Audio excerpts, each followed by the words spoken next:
When I first started this hobby, I had the attitude of the vehicle won't dictate my success or failure. That's on me. In other words, the vehicle I control what it does.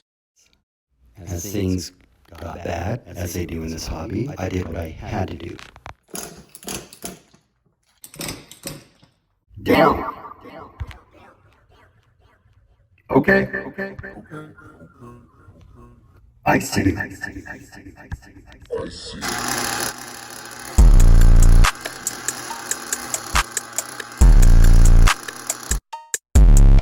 I'm still that same way. Biatch.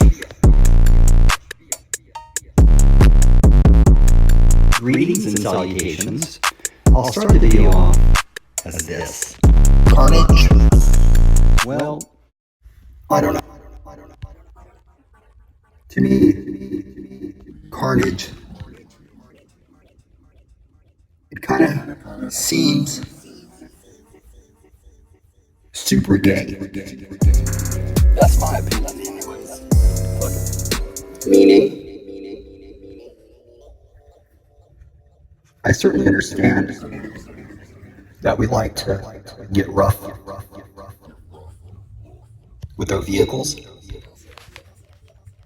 But once again, it seems to me that a vehicle that's running is doing everything a vehicle that's broken can't. It can't. Love to. Can't. And y'all know this. And yet still there are people out there with a mindset of, if you're No, get it right. It means turn this trash off. Don't you got any Kid Rock? It means if your shit don't break, then well, your shit sucks. You know what that just means that we drive our tracks so hard, you know what, it breaks. We drive our shit till it breaks, that's what we do. Sitting up there lying. Tell them the truth. Yeah, but driving your vehicle in your backyard doesn't really constitute hard, no matter how tall your weeds are. Damn.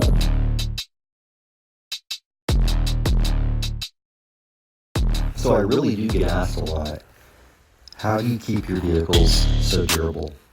And I don't want to go into a long dissertation, but back in mind I'm thinking, all right, if I can just tell you one thing, if you could only do one thing, lock your shit down. Here's how I do mine.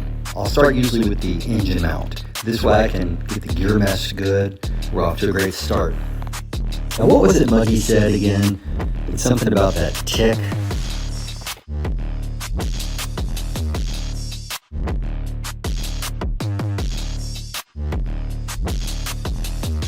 So yeah, throughout this video I'll show you how I lock down my shit in addition to giving you some tips and hints, and we might even discuss some myths with respect to thread lock.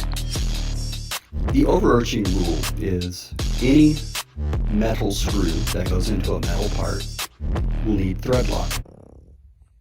This is because with Nitro, due to the extreme vibration and the oil that can affect the screws are very apt to backing out while running the vehicle.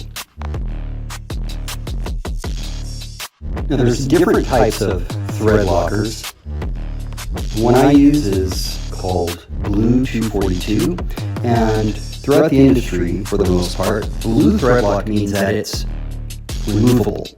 In other words, red thread lock, good luck getting that out. You're essentially fusing the metal together. Steel, you can still unscrew after it's been thread locked. Now, there are some exceptions to these rules, and every car is different. And consequently, I don't thread lock the same components on each car. However, I'd say 95% of it is the same. We'll talk about this in addition to what, if anything, you can do to secure metal to plastic. Alright, so unlike many other attributes and objects within this hobby, there aren't a whole lot of wives' tales with respect to thread locking. However, there might be a few things you've heard that I personally disagree with. As an example, waiting 24 hours before running your vehicle after putting thread lock on it. I think I did that once. That was like, when I first got a Nitro. Other than that, I'll thread lock the shit and I run immediately. This is not to say that the thread locking has cured immediately. It just means I've never had an issue doing that. Next, what the idea is to place thread locker on 100% of the screws that go into metal. I don't do that. As an example, I don't thread lock the screws going into the pilot shaft. The screw that holds the clutch belt onto the engine. I have applied thread locker to it before with no issues, but 99% of the time I have not. No issues.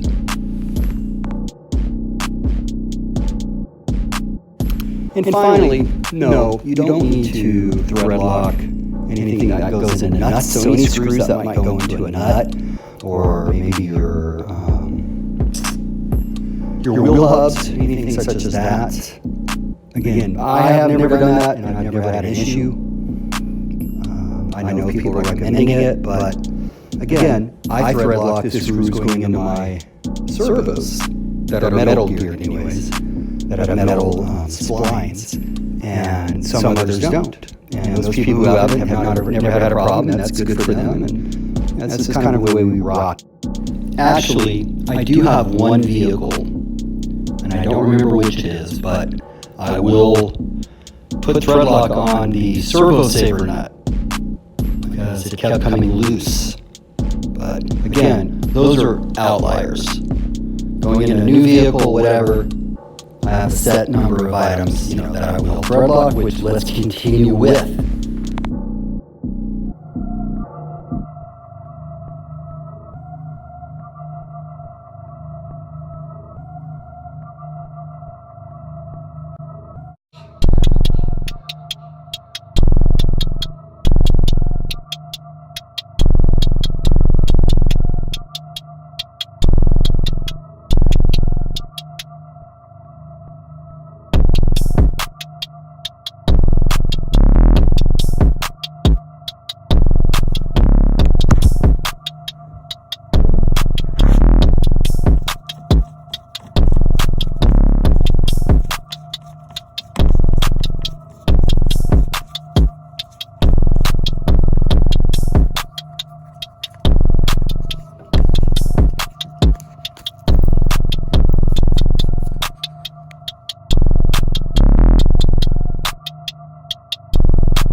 real-time intermission. Damn.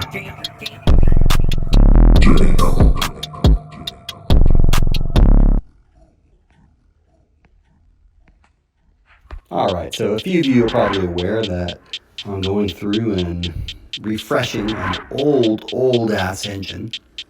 And I've got a few of these engines. One of them, I just took the head button and reconditioned it. I installed it, fired the engine up, and it did its thing. Next day, I went to go fire that bitch up, But guess what happened? Couldn't start that bitch. I'll go into the gory details in that specific video, but I'll tell you it's the only time that I've yet to be able to start an Nitro engine. However, I eventually determined exactly what it is, and I did start it, kind of. But you'll have to wait and see. Nonetheless, it's a perfect troubleshooting style video. The downside is now I need to go back due to what occurred and rebuild the engine all over again. While frustrating, it's no problem. This is why I'm in this hobby, for challenges. And heads. Don't forget those heads. Yes, sir. Yes, sir. Thank you for the clarification, Freakmaster. Absolutely. It's all about the Heads. Gotta love the heads. You know, in addition to the issue that occurred, it's the first time I've ever experienced that issue. And I think it's a great example of how there are very granular areas within the engine that will straight prevent you from starting it. It's one thing to run like crap, it's one thing to be difficult to start, but there are, again, a finite number of things that will just prevent you from starting it. And this is one. It has to do with the domain head clearance that has yet to ever prevent me from starting an engine, but this time it finally happened.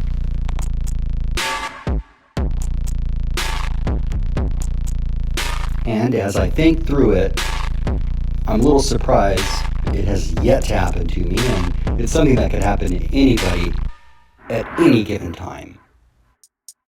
Alright, let's go ahead and wrap up the thread locking.